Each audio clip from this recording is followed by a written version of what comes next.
ভেবেছিলাম ছেলে মেয়েদের দিয়ে বংশ থেকে ফেল শব্দটা তাড়াবো, তা আর হলো না। কেন, কি হয়েছে? কি আর বলবো, আমাদের বংশের মধ্যে ফেল শব্দটা জড়িয়েই আছে, কোনো মতেই ফেল শব্দটা আর ছাড়তেছে না। কেমন করে?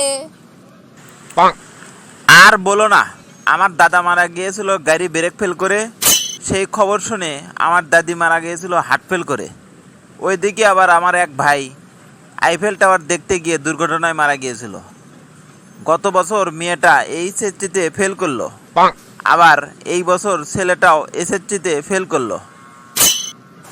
এটা তো তোমার পরিবারের সঙ্গে হয়েছে, তাহলে তোমার সাথে কেমন করে হলো? এই সহজ কথাটাই বুঝলে না?